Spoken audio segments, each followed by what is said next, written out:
Sardine Trésor. Narana Tony le JT miaraka amin'ny Sardine Trésor Amin'ilay tiako be. Bonjour, je suis Tika Tiaby, manolotra anao ny le JT. Bonjour.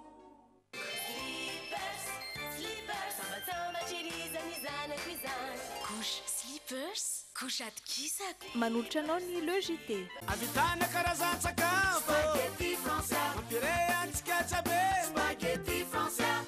Bijouterie vite vous la mail. Tongava malaky ao galerie sy tsara lalàna ao amin'ny premier étage basa Manolotra ho anao ny le JT. Telma safidiko numéro 1 malagasy manolotra ho anao.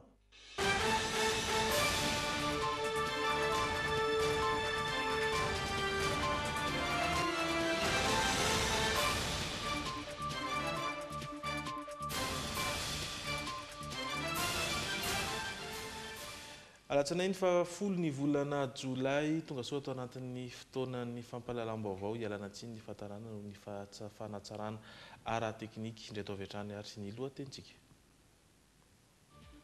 Sy tokony teny an-dalambe no fampisehoan-kery fa mandritra ny fifidianana araka ny fanambarany ny mpandinika ara-politika manoloana ny hetsika ny tima ny sabotsy lasa teo.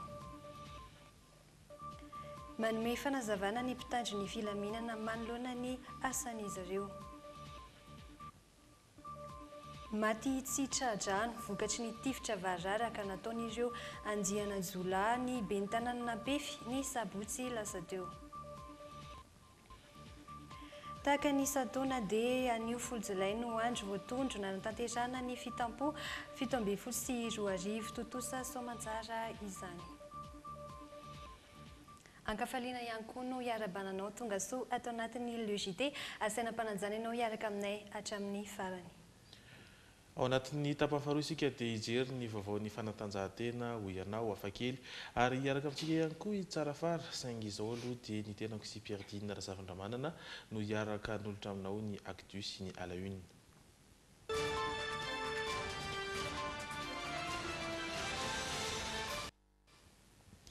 Araka izany dia araka ny fanambarana efa voaraintsika tao anatin'ny vaovao ny lohatenim-baovao teo dia tsy tokony teny an-dalambe no fampisehoan-kery fa mandritra ny fifidianana araka ny fanambarana ny mpandinika ara-politika. Tokony ho afainganana ihany koa ny fametrahana ny antoko-panohatra mba hisian'ny ady hevitra ara-demokratika tsara tatra ny vaovao ary ijery Edouard Sidol Fatrakotoniaina.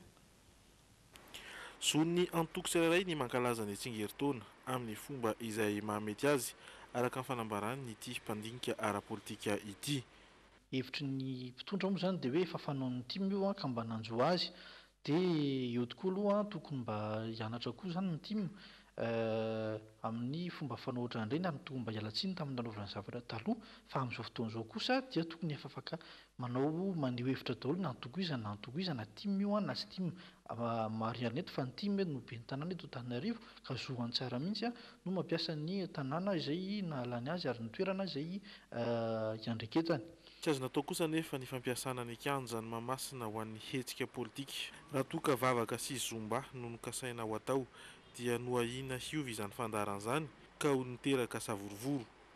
Antoko eo amin'ny fitondrana ny HVM ary nampahina fa afaka misitraka ny toerana izay nilain'izy ireo. Nanao tokoa izay tao amin'ny Kalitona tamin'ny fomba izay nieritreretana azy milamina tsara. Nanao izay raha Madagasikara ary mangataka ara-potoana izay milaza tsara izay cahier de charge tsy maintsy arahana izay moa tsy tapatapany za fa misy fotoana anie tsy nitoerana eritreretinay ny azonay fa manaraka ny fepetra izay satria izay nieritreretin'izay mitandro ny filaminana fa mba tsy sin'ny mety fiara-pefina zavatra tsy voafeto amin'ny firenentsika satria io izay averina mandeha zaka ny firenentsika intsony hoe aorinana resaka politika dia ho mainy tanàna aratra ny olona very fananana sanatria misy maty ho tombontsoana izy zany. Zay foana ve zany sarisary amin'ny mpanao politika mahatonga ny ringara valomananao barofo ohatran'ireny raha ohatra tena politika no atao mahatonga fa tsy zany intsony ny ilaina ary zay tsy hoe izay no manome ohatra ny HVM fa zay kosa dia mitandrina an'izany zay tsy hanao mihitsy hoe rehefa ozy ny mpitandro ny filaminana hoe tsy azo atao atsy dia tsy manao any zay fa satria zay dia ozy hoe ny fampandrosoana ny firenena tsy anatin'ny korotana.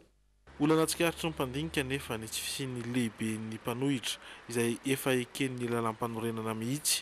Tsy nisy okorotana be io raha ohatra ka nisy ny lehibe ny mpanohatra efa ho 3 taona sy tapany efa taona sy tapany zay rehefa manazava ny team hoe mbola mila décret d'application na hoe efa ao anaty bureau permanent dia tsy marina le izy satria tsy mila décret d'application mihitsy io lalàna io fa zoan'ny team tsara mihitsy no mitarika ny mpanohatra zany hoe mampiona ny mpanohatra ohatrany ao anaty lalàna tsy mila décret mihitsy zany fa faharoa ny team angeka atao anaty gouvernement vao tamin'ity izy vao niala ka tsy azoko mihitsy hoe raha décret ny ilaina na ninona tsy navokany hatramin'izay fa zoantsy monsieur Ravalomanana tsara mihitsy no lehibe mpanohatra amin'izao fotoana izao.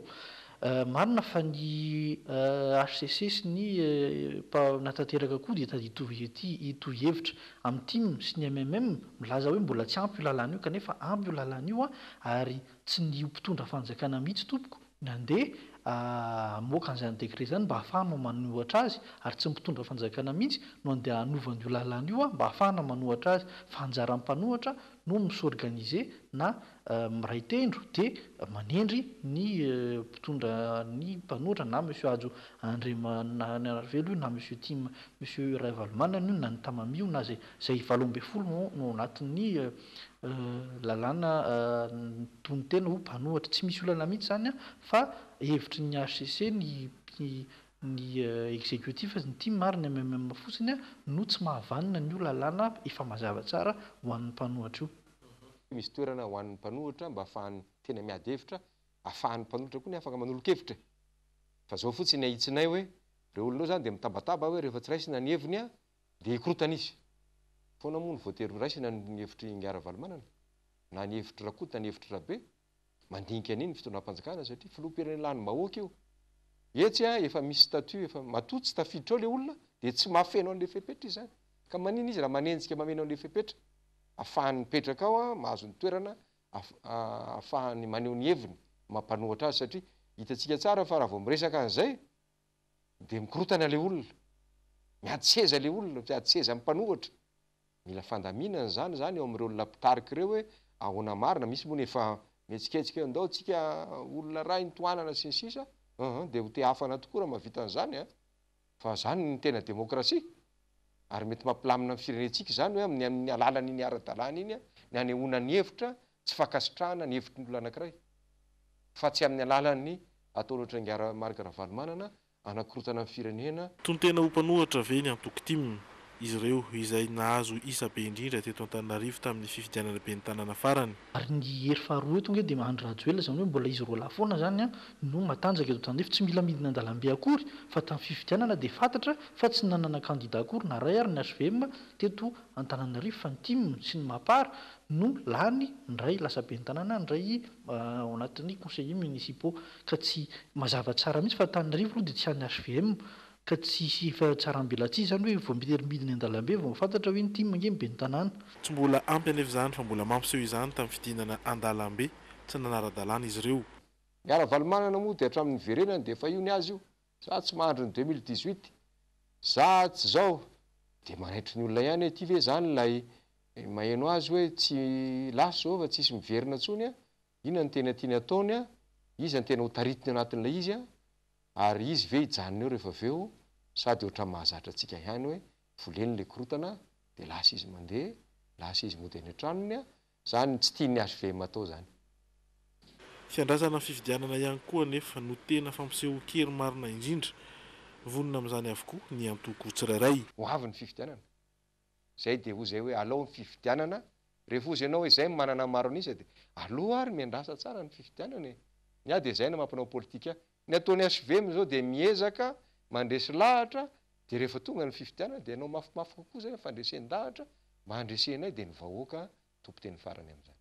HVM dia nitezaina anajany lalam-panorenana sy anajany zay lalàna velona za tsy mino eo anatin'ny lalàna amin'ny feantsika dia misy ny fanonganam-panjakana tsy misy an'izany lalàna amin'ny fea ka rehefa zay sitraky ny vahoaka dia iny sitraky ny vahoaka mampanao politika ianao raha ohatra ianao resy amin'ny fifidianana dia tsy naresy lahatra ianao zany everina mandeha ny asanao zany dia maresy lahatra ny olona amin'ny fomba maro samihafa hoe ho avinay fifidianana ohatr'izao vita ny fifidianana mandeha eo zay fifidianana flot république ny député ho avinay manaraka dia mandresy lahatra amin'izany ianao zay ny andresenao amin'ny politika fa raha isika anatin'ity ohatra ny nataondry zareo tamin'ny sabotsy anonga-panjakana no atao raharaha manahirana zany satria tsy zany ny tombontsoa ambonin'ny firenena. Fitoniana trano no andrasana amin'ny tsirairay raha ho an'ny antoko HVM. Ny HVM zany a dia te-ampiseho foana hoe tsy tsara intsony ny korotany.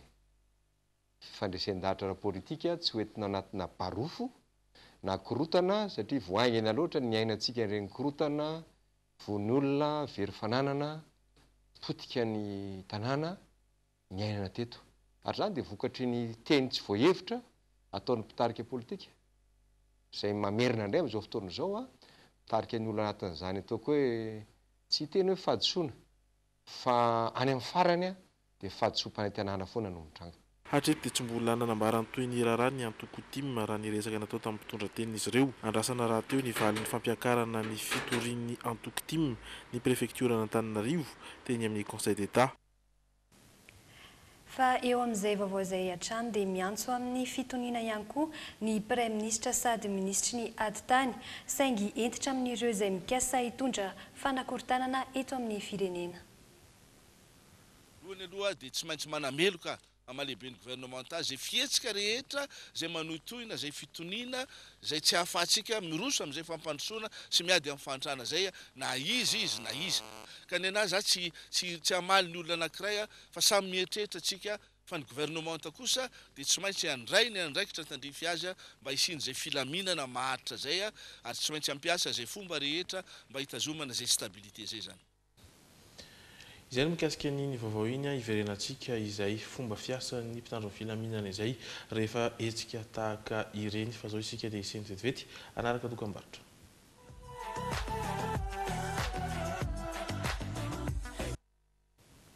Sondrano mbola miaraka aminay ary hanohy ny fotoana isika araka ny fanambara teo dia isy ny karazana fanazavana aminao ny fomba fiasan'ny mpitandro filaminana aminatin'izay fanajajin'izay ndao ary avy hatrany ny actu. Vois ta vie en grand. Manolotra anao ny actu.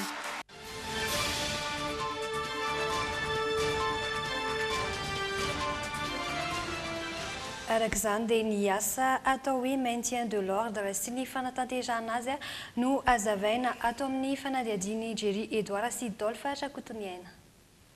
Mpitandro filaminana anjato no voaterina ampiasaina nanomboka amin'ny faran'ny herinandro teo. Vondrona ao amin'ny état-major mixte opérationnel na EMO izy ireo. Tsy miasa fotsiny amin'izao anefa izy ireo tahaka ny fahita isan'andro toy ny police de la route na koa ny police mpanao famotorana. Antso avy amin'ny prefecture n'Antananarivo no hidina ny EMO eny an-toerana rehefa mahita ny préfet de police fa tokony ho tandrovana izay filaminana izay.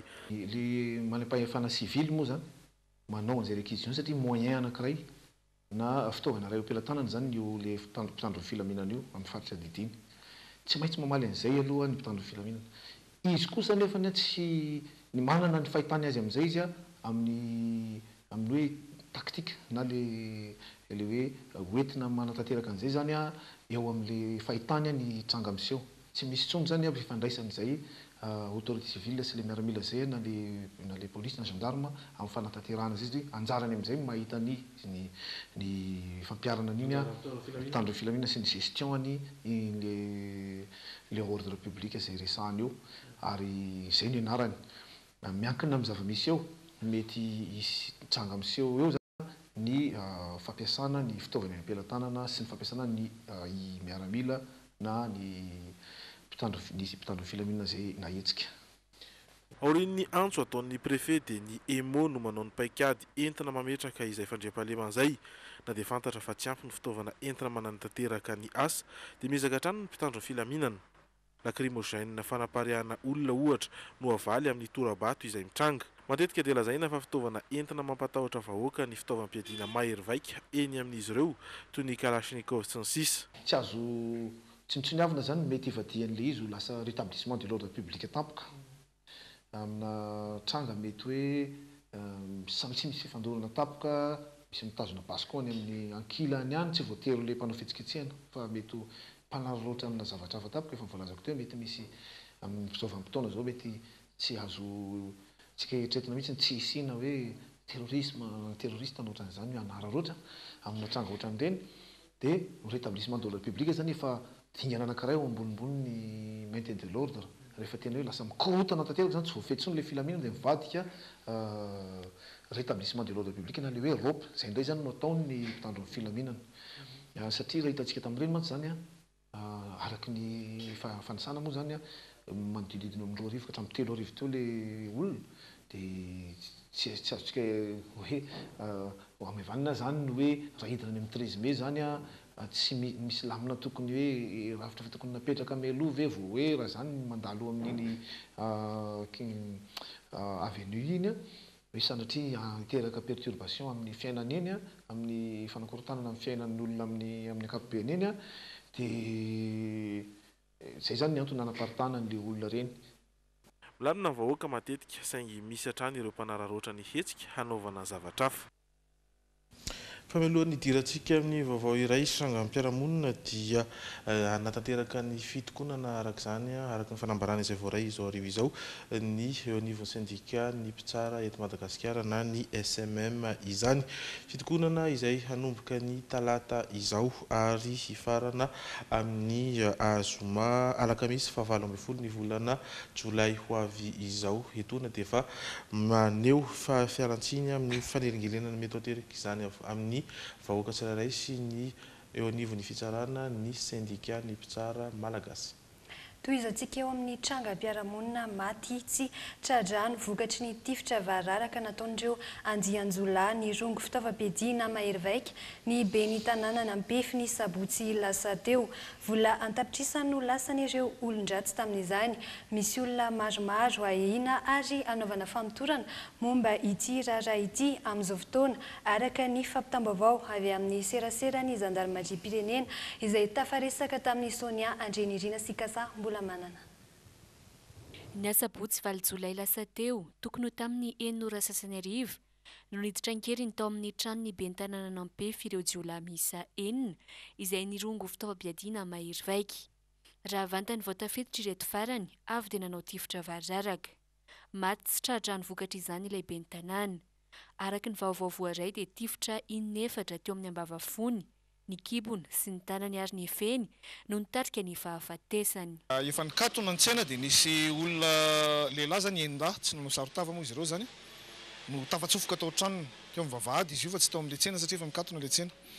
Rehefa tafatsofoka tao dia namonjy tao amin'le tao trano zany izy dia nifanehitra tamin'ny ben'ny tanàna tao moa zany. Misy fanoherana moa zany tao dia nitifitra zareo. Ary indrisy moa zany fa hoe namoiny ainy tamina bala anankefatra satria basy poleta na hoe PA zay zany no hitan'ireo jiolahy reo ary tonga dia efa naka ny vola tao amin'le tsena izao. Tonga nanao ny fanarahandi teny an-toerana avy hatrany moa ireo zandary rehefa naray ny antso avy amin'ny ponina saingy tsy tintsony ireo jiolahy. Taorian'ny fanadihadiana nataon'ny zandary kosa dia olona iray no efa voasambotra ahahina hoy ny iray tsy kombakomba tamin'ireo jiolahy miisa 9 ireo. Ankoatra io dia olona maromaro ihany koa no anaovana famotorana amin'izao fotoana izao. Le ahahina amin'izao moa zany dia misy manodidina le hoe manolotra na le ohatrany hoe raitsy kombakomba. Mahafantatra ny hoe ohatrany ahoana na ny vavahady izay tsy voahidy ohatr' zany ny fombafomban-jareo aizany efitra aizany satria ohatrany efa hita hoe nisy planina misy izy. Fa raha le olona indray zany satria tsy nisarotava zareo. Ireo indray zany ny fahafantarana azy dia tsy olona manodidina. Fa isany ohatrany fijerana azy zany zao ohatrany efa anisan'le andian-jolahy efa karohana efa nanaonao tamin'ny faritra manodidina iny ihany izy ireo. Mbola mitohy ny fanadihadiana amin'izao fotoana ahafantaran'ireo nahavandoza izay jiolahy isan'ny koizana amin'ny faritra Isoavinandriana iny. Ny ben'ny tanàna nampefy araka izany no ben'ny tanàna fahatelo maty novonoiny ny jiolahy hatramin'ny fiandohany ity taona ity. Isan'ireo lavo ny jiolahy ihany koa mantsy ny ben'ny tanàna n'Ambalakindresy, distrikta n'Ambohimasoa sy ny ben'ny tanàna ny Bemokotra, Maevatanàna. Lavim-baovao hafa kosa indray dia efa miha-manomboka tonga any Mahajanga avokoa ireo karazana ny mpiala sasatra rehetrarehetra amin'izao fotoana izao. tahaka ny isan-taona dia androany folo jolay no andro voatondro nanatanterahana ny fitampo 7 totosa soamantsara izany teny amin'ny doany miarina rivo niaraka tamin'ireo ampanjaka rehetra notron'ireo manam-pahefana isan-tsokajiny avy ao an-toerana fotoana anehoana ny fomban-drazana sakalava sy fanomezan-danja sy kolotsaina sakalava ndao arahana avy hatrany. Tamin'ny ray ora sy sasany atoandro no nirefitra ny basy voalohany teto amin'ny doany Miarinarivo fanombohana ny fitapo taona 2024.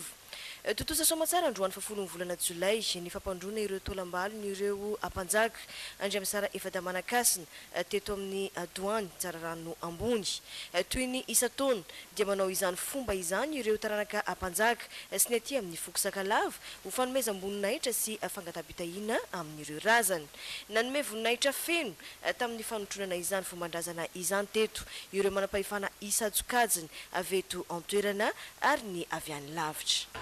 Totosa soamantsara tokoa ny fitampoa 724 eto amin'ny faritra Boeny. Sorana moa ilay nahary, sorana koa ny razana izay nitaha navitany izany fitampoa izany. Fotoana ao anatin'ny taona ray, fotoana iray ahafahan'ny sakalava manerana ny Madagasikara miona ary indrindra mitady fitahiana amin'ny razana. Ary raha nijerentsika moa teto tamin'ny doany ny Miarinarivo teto tonga eto daholo ny solon-tenam-panjakana eto amin'ny faritra eo ihany koa ireo solom-bavam-bahoaka mianada tonga eto ihany koa ary na dia olo manan-kaja avy any Antananarivo aza misy Premier Ministre taloha aza tonga eto midika izany fa ny zava-dehibe eo amin'ny foko sakalava izao fotoana izao fotoana ahafahan'ny foko sakalava voalohany indrindra mirahina amin'ny samizy fotoana ihany koa ahafahan'ny malagasy rehetra ihany koa mirahina amin'izao fotoana izao satria amin'izao vanim-potoana tahaka izao indrindra amin'ity zavatra miseho événement tahaka ity no ahafahana manamafy izay firaisan-kina sy ny fifankatiavana. Tratra ny tanjona ho an'ireo mpikarakara tamin'ity taona ity vory teto avokoa mantsy ireo ampanjaka rehetra avy amin'ny lafivalon'ny nosy. Tratra ny tanjona satria vory eto daholo zao ny ampanjaka jiaby tompony mikarakara ny Izy Efadamanakasina io hitanareo mipetraka ao reo ampanjaka hitanareo reo solotenany zafiny ampanjaka fanjakana tompony Izy Efada io aby eto reo zao. Voalohany teniko misaotra ny mpanao fanjakana izay namonjy ny fitampoa ary faharoa magnaraka an'izay misaotra ny vahoaka jiaby ny avy eto natany tsy ny avy isoragna ny tegnandreo fa voatotosa soamantsara ny fanompoa misaotra tompo. Fanandratana avy ny kolotsaina sakalava ary fanehoana koa ireo fomba amam-panao malagasy ny fotoana ny fitampo tahaka izao. Nasehon'ireo mpanompo rehetra izany taty an-toerana tamin'ny alalan'ireo fombafomba rehetra sy ireo fanamina maro isan-karazany. Izany rehetra izany moa izay faranana amin'ny repika amin'ny zoma ho avy izao.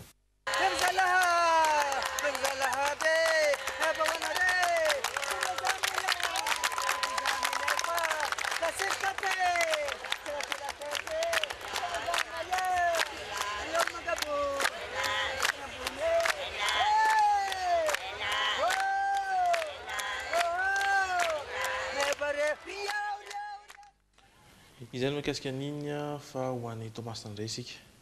Mandidina ny 200 nisan'ireo olona nandray anjara tamin'ny pazapa no tanterahana tany Tomasina ndao ary arahantsika ny akon'izay.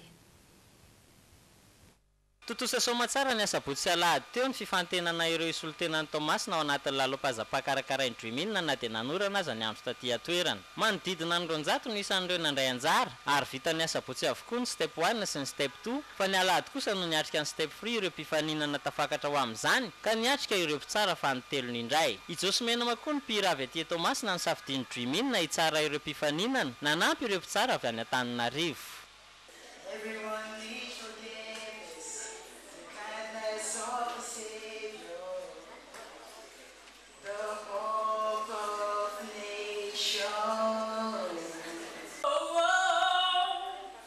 We will only get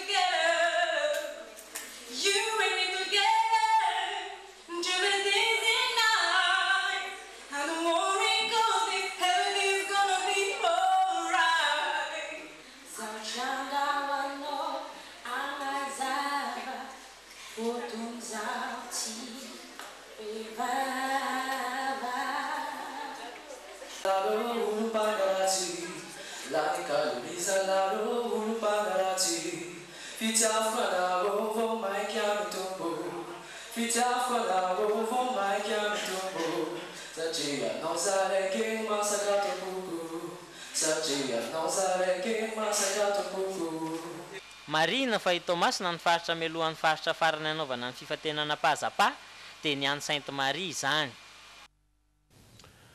Izay ihany koa no azonao entana tamin'ity tapany voalohany ity ary hiditra ao anatin'ny tapany faharoa tsika raha avy eo ireto no miandrantsika amin'izany. Anaraka ireo voka-dalao samihafa isika ao anatin'ny ID Sport. Ny fanalavana ny BEP io no fanontaniana napetraka tao anatin'ny Oianao tamin'ity androany ity. Ary lehilahy iray mahavita bulle lava indrindra no entina aminao ao anatin'ny insolite.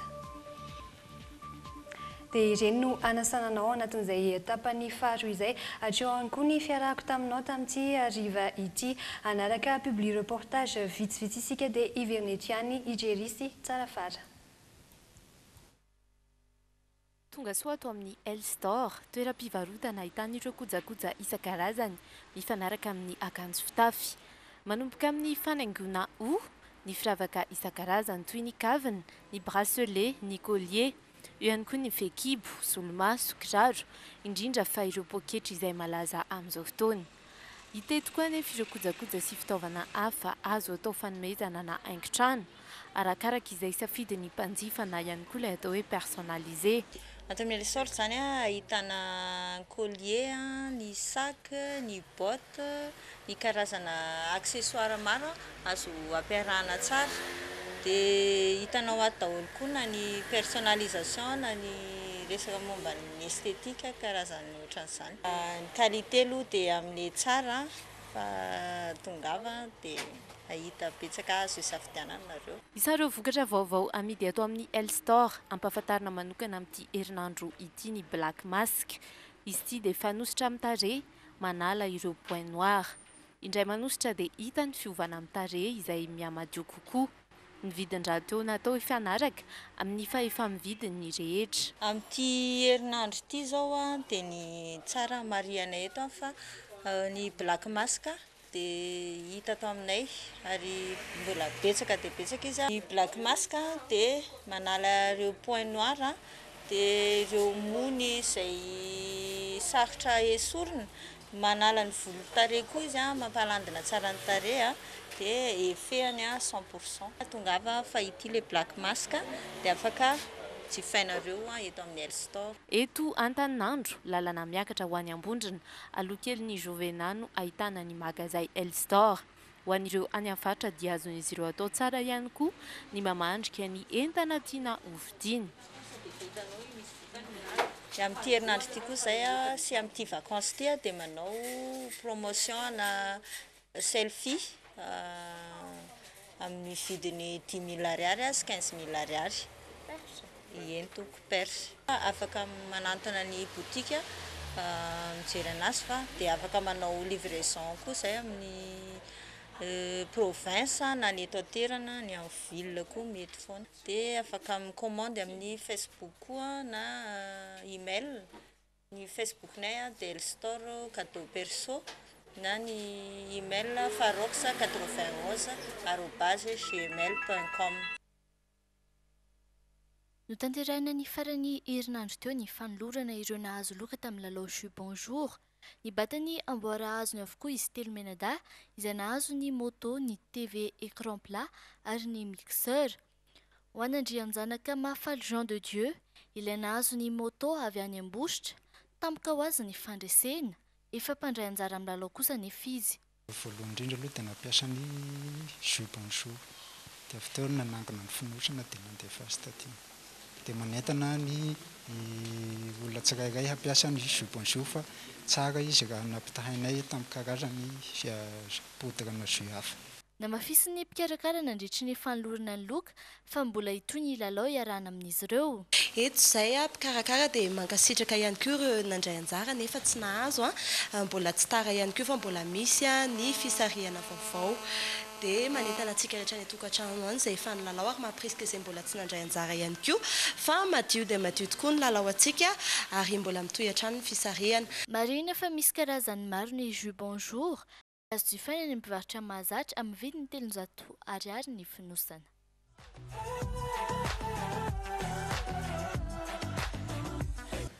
Dia tonga soa indray atao amin'ny plateau ny Logité efa miaraka amin'ny Tsarafara ihany koa isika.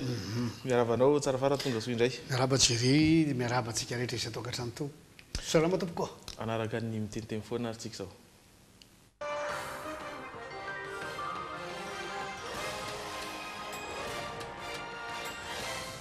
Lexi.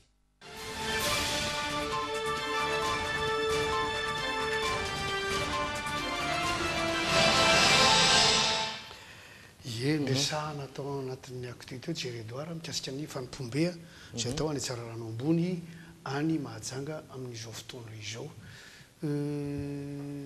Sakalava no tena manao an'izy io ary efa fiteniko matetika eto fa ny roa apatelon'ity Madagasikara ity dia sakalava no tena nonona teto.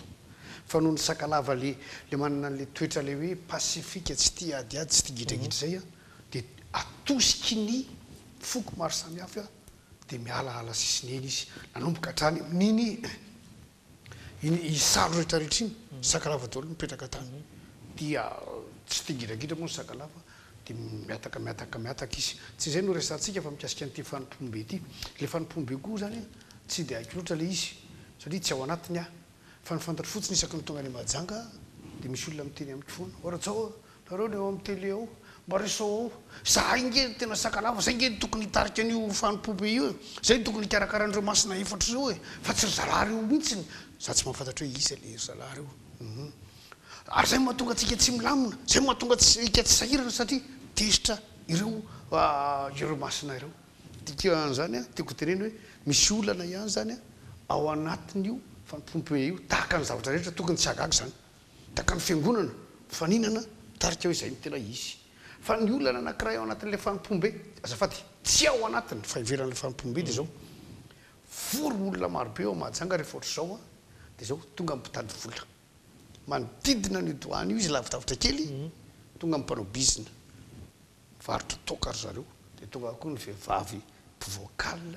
dia miaraka amin'le mozika sy ny karazany dia ireny ny tena mamparesaka be ireny ihany tena henon'ny olona manodidina ary ny problème kely tsy fantatra hoe ny tompona ndraiky mpanjakana ao Mahajanga avy ny tokony andrain'izay satria mino fa tsy sitrapon'ny mpikarakara an'le fanompombe mihitsy zany ny sindro olona mpivarotra toka manodidina ireo fa ny mpivarotra toka zany sy ny vehivavy janga zany zay samy mitady vola ihany koa sy ny mpanao mozika ihany koa dia tsapako ho manelingelina an'le mponina iray tanàna eo amin'ny faritra misy an'le douane io tsy misy miresaka mihitsy makasitraka na tsy makasitraka an'le douane fa misy zavatra maro samihafa zany manodidina zay tsy voafeh ka mety ampitombo na manaratsendrika an'le douane sy le fanompombe zay tanterahan'ny sakalava dia akoatr'izay horesahako kely ihany koa ndresaka nataon'le mpitandro filaminana nresantsika teo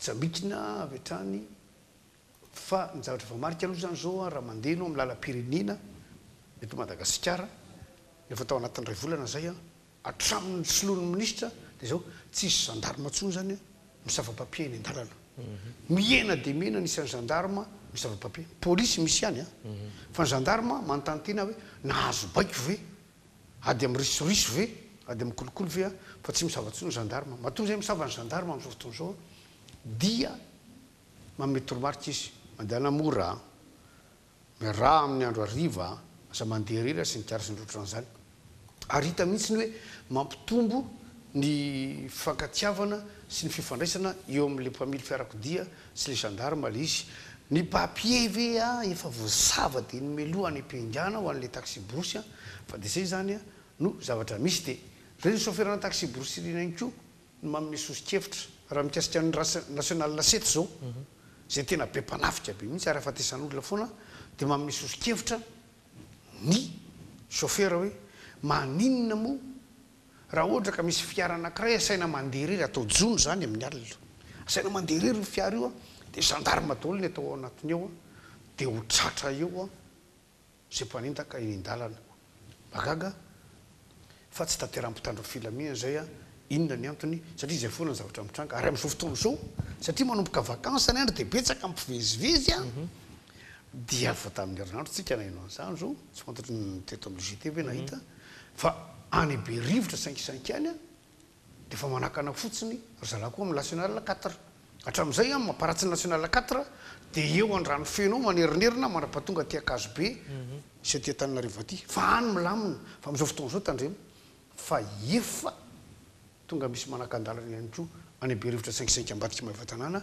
any ambadika Ambondromamy any zavatra mahagaga nefa dia zao tonga mpanao vakansa dia mandeha tsy mijanona ny fiara na andro na alina tsy misy lera intsony dia eo koa ny anarana ansaintsika Menakavy hoe aoka isika Menakavy natoina famakana hijery tsara sy any adiady ny tomobile zay ho raisitsika miala avy any amin'ireny tombo fiantsonana ireny hoe tonga tamin'ny firy ty tomobile ity ary tokony ndrikitsy mpitandro filaminana zany a hoe iza ny chauffeuran'ity ameo anay manifolda iza ny chauffeuran'ity a tamin'ny firy ty ny tonga dia iny chauffeurina tomobile afaka mandeha chauffeur tokony tsy handeha satria be dia be ny accident efa mitranga ary soa ihany ndeha ataoko hoe soa ihany zay koa resaka ho antsika rehetra raha manao spécial re voyage d'étude aloha ajanony rehefa vakansa satria tsy maharaka ny tomobile faharoa manarakaraka an'izay a ianareo zay manao spécial satria hoe makety anao vakansa aza maka tobile régional zay tobile mifaratra alohan'ny idirana anakazo be zay zao a tobile régional any amin'ny faritry boiny zany ny miasa nataony zalahy spécial tsy mahalala an'le lalana taraiky midofotra ao asa na velona na tsy fa le chauffeur hitako mivoaka eo amin'ny fitaratra ny lohany tsy metsy tsy maty fa maninona ary chauffeur iny tsy metsika aika le fitaratra vaky be dia be miparitaka eo aminy dia tsy azo tombona fa vomaika koa mitombo ny loza dia ohatr'izany ihany koa afa-ty Antananarivo tsika maka taxi be zay tsy mahalala ny lalana makany amin'le toerana dia tratra ny loza ary dia eo ny tena fahavoasana fa dia zay dia azo lazaina tsy rehetra aloha ny takarivo ty sotranao tsara farany tamin'izay faneho-kevitra ao izay a noho fotoana ary isika hijerindray ny vaovao ny fanatanjahantena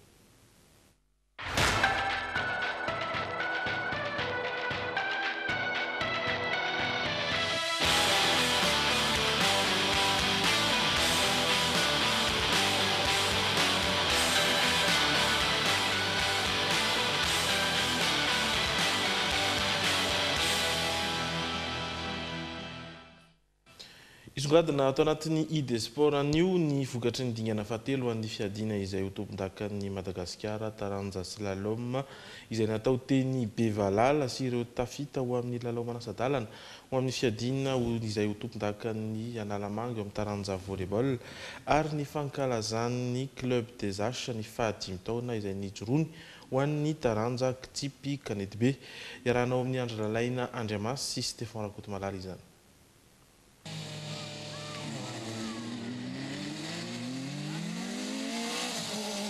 Nanjakazaka ny Hugo Louvel tanteraka ny slalom teny Bevalala ny farenano lasa teo izay dingana fahatelo ny fiadina izay ho tompon-daka ny Madagasikara.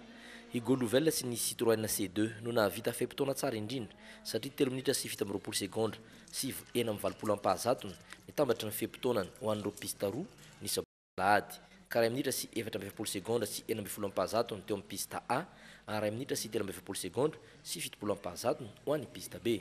Faharoa koa sy Frédéric Rabekoto nanamory Peugeot 206 izay nanana tambatra fepitona 3 minitra sy 13 segondra sy 7 ampahazatony ary larina fahatelo i Lazara Ndremifidimanana nitondra ny fiara Peugeot 106 izay navita tambatra fepitona 3 minitra sy 13 segondra raiky amin'ny 20 ampahazatony.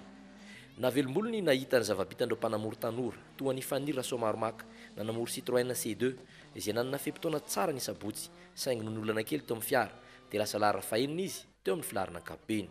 Tena marina aloha dia fianarana aloha fa io zany dia ohatrany hoe conditionné ny fianarana rehefa tsara ny résultat ny fianarana dia mitohy ny slalom mety hitohiny amin'ny rally arakarak'izay ihany io fa ny mahafinaritra aloha dia mba isorana n'Andriamanitra fa tsara ny résultat ny fianarana. Navita dingana tsara ihany koa i Mika Somaromaka Rahalany Faniry sy Risekina amin'ny Rahavavy ary Endry izay samy mpanamory tanora ho avy ny taranja fanamorina fiarakodia.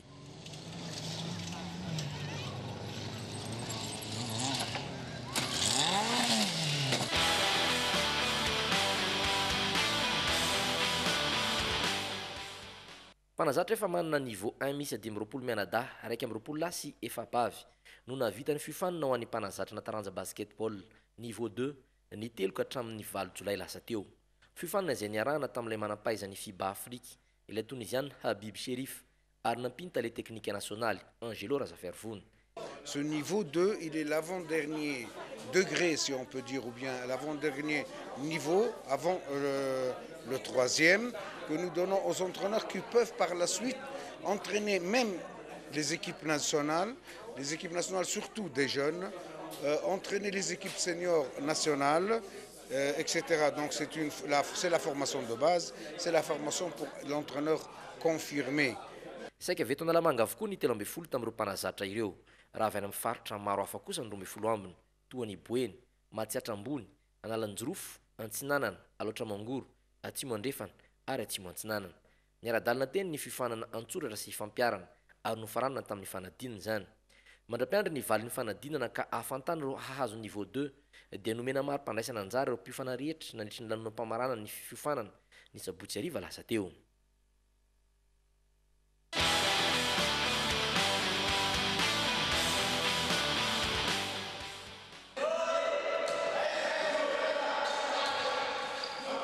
Efa mbolana maro zay no niatrika fampivondrona teto amin'ny ANS-Ampefilo ireo mpilalao nasionaly ho antaranja handball sokajy lahy sy vavy latsaka ndraiky amin'ny 20 taona ireto izay hiatrika ny lao afrikana natao any Alger ny 20 ka hatramin'ny 19 jolay ho avy izao.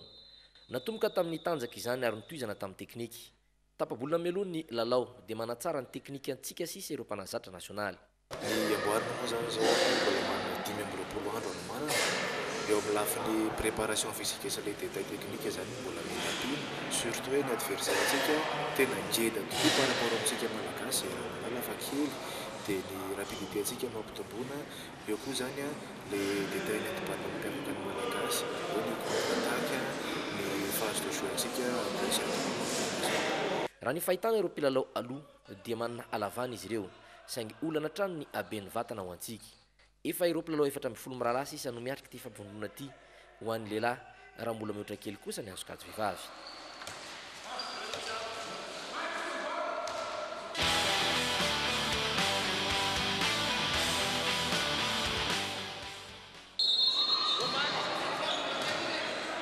Efa saika tsy raikitra noho ny tsy fahafahany anja mitafina koron-drano mandray lalao fa hisy hetsika hafa nefa raikitra tamin'ny ora farany ireo lalao-pahefadalina no antaranja volleyball sokajy division voalohany lahy sy vavy.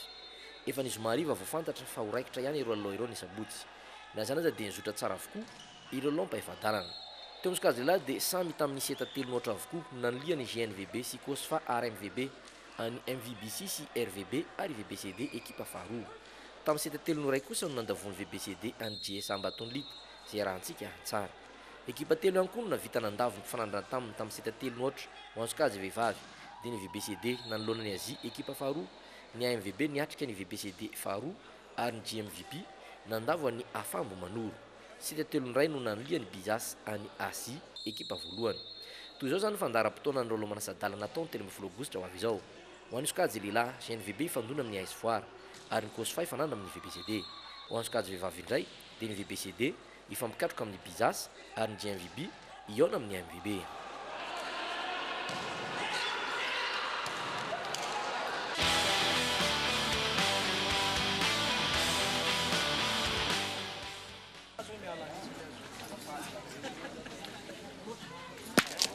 Nisongadina tanteraka izy telo mirahalahy ireto dia Ify, Bolo ary Dino teo amin'ny sokajy lehilahy olo telo miaraka nandrina fananana tsipika netibe nankalazany club des As ny fahadimy taona nijoroany. Naripaka izy telo mirahalahy avokoa ireo mpifananana taminy ary mbola resany tamin'ny 13 noatra ary Dakar sy ny ekipany teo amin'ny lalao famaranana. Fombiaziny tanteraka raha teo ny club des As tamin'ity fananana ity satria nitohanam-potsiny ireo saika andray anjara noho ny amarony. Mihoatra ny eritreretina mihitsy zany mpandray anjara tamin'ity ary dia mbola manatitra etaona foana ny fisaorana ho an'ireo izay tsy afaka nandray anjara fa ny manitsabe mbola ho avy angambany. Ny tanjonay manaraka zany amin'ny 10 taona ho avy dia hoe aleo no tanora indray no jerena. Izay no ohatrany hoe masaka kokoa aminay zany ho karakarainy amin'ny 10 taona ho avy zany. Teo amin'ny sokajy vehivavy indray dia Irmirana sy Asina no mankany amboara voalohany ary Navala Stojo no voako mpandresy farany teo amin'ny sokajy junior. ankoatra ny faninanana amin'ny mahafety azy dia nisy ny fiarah-misakafo sy fizaramofomamy teo amin'ny ropikambana sy mpitantany club des Ashes sy ireo vahinina saina nahitana ny ropitantana avy anivon'ny fédération malagasy taranjatsim-pikanety be sy ny ligue nalamanga ary ny mpitantany section ny Navaradrano. Ie, anankiray aloha mahafinaritra be le fandarana fa izao mieritreritra ny litanao ny tena nanao baskety be dehibe ry zareo volley dia tsy naseho Andriandry Lalaina anisan'ny olona nijery fa mambany tany tenana hoe raha nisan'ny mpilalao teo ambony tsehatra fotsiny hoe misy ekipa anankiefatra tao ka hoe nisy 10 amin'ny ekipa anankiray dia raha nisaky ny olona anankiray mpilalao zany hoe mba tonga ao vady amanjanana manotrina n'le rainy na tonga ao vady amanjanana manotrina n'le reniny dia magaga fa tia baolina ity zany fe amin'izao dia zao le rangaha fotsiny na le raha matoa fotsiny tian'izy dia manao an'izy fa ny ao an-trano raha vety tsy manotrina zay ny anankiray dia faharoa manaraka zany tsipoka nety be teo avoazantsika io kanefa mahatsiaro tampoka ny mpilalao malagasy anankiray zay mitondra avony ny Ania zay be ny tanàna tany amin'ny faritra Ambohidratrimo iny nodimandro tamin'ny lasiny dia miara-mombona lailo amin'ny fianakaviana niaraka tamin'ny sisiny izy zay. Iany ary hodizantsika ny fandarana amin'ny Oianao. Tsara kokoa ny paoziny, matevina sy tsara kokoa ny foniny sy ny taratasiny. Dans la vie, il y a les premiers et il y a les autres.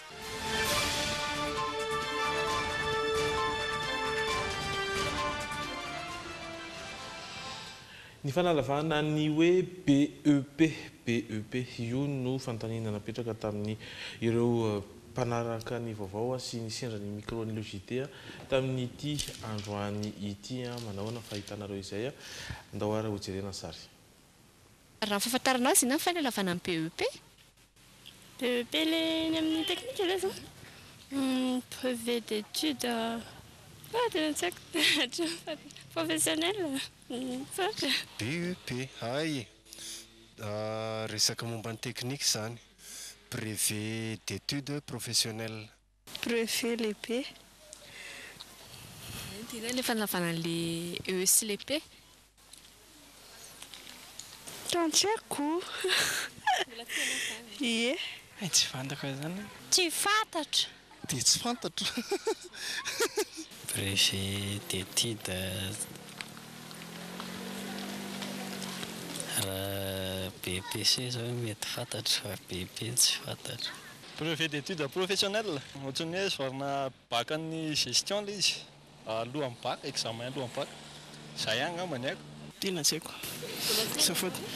Ohatry efa henoko fa tsy nandalo tao tsy haiko mihitsy. Tsy haiko BP. Tsy nanghena. BP tena zay no tsy haiko. Ohatrany efa henoko ihany fa tsy haiko mihitsy le izy ny tena marina. BEP bac mondial. Samy manana ny fanambarana sy ny fahazahoany azy tokoa moa zany ny tsirairay ary dia araka ny fanazavana hitantsika teo dia ile hoe brevet d'études professionnelles no fanalavana an'izay dingany iray arahina ho an'ireo izay manaraka ny fampianarana teknika izy io mialohan'ny natanterahana ny baccalauréat technique nanomboka androany izy io ary farana amin'ny alakamisy raha ho antsika eto Madagasikara zany hoe maharitra 4 andro. Renseignement général indray izy dia BEPC brevet d'études du premier cycle. Le premier cycle zany hitanao le cycle le 6e, 5e, 4e, 3e dia second cycle rehefa avy eo zany le any amin'ny lycée ndray iny le tonga dia bac avy eo taloha nisy pré-bac. Zay indrindra eny ary andao hijery ny insolite indray isika zany. Paperline, le choix de votre succès.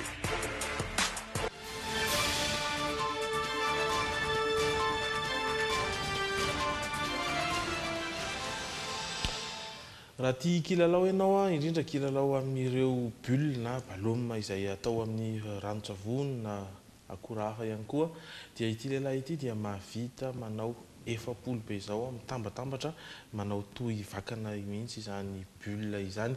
Arahantsika avy hatrany ny sary. Tamin'ny alalan'ny fitaovana fanamboarana bulle ireny no nanaovan'i Stefano izao. Sofiny moramora izany amin'ny voalohany ary dia tsy misy vaky aloha hatreto.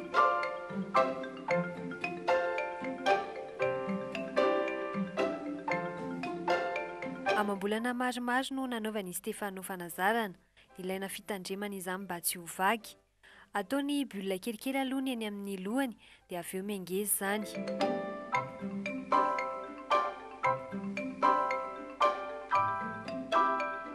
Navita bulle efapolo ny tenany. Ireo bulle ireo izay tsy nisy vaky. Mitana ny laharana voalohany izy amin'io lalao io. Efa fanamby napetrany tamin'ny zanan'ilay kely rahateo izany.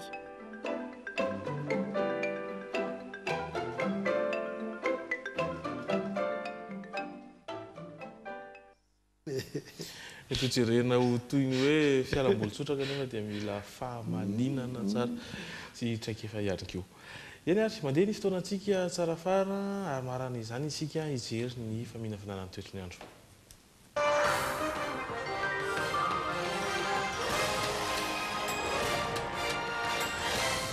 Lexi.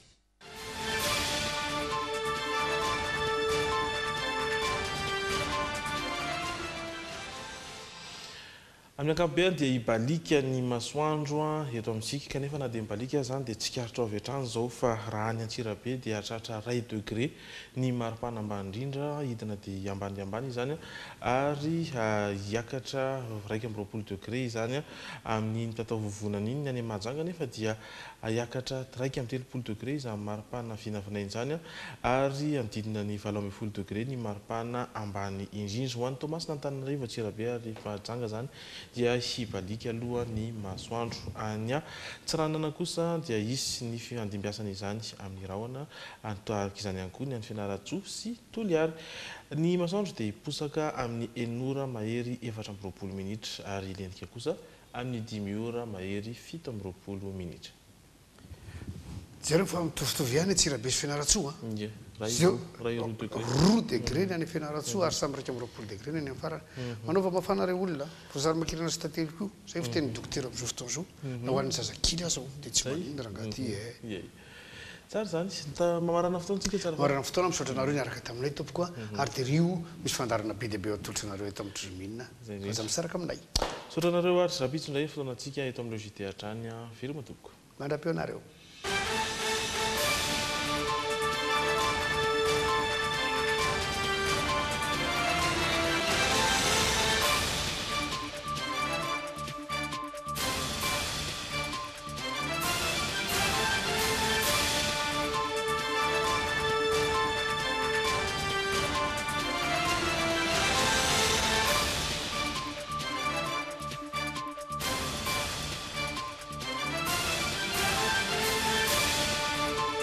Telma, safidiko numéro 1 malagasy, nanotra ho anao teo. Sardine trésor. Narana tony le JT miaraka amin'ny sardine trésor. Amin'ilay tiako be. Jus bonjour, jus tika diaby, nanolotra anao teo ny le JT. Bonjour.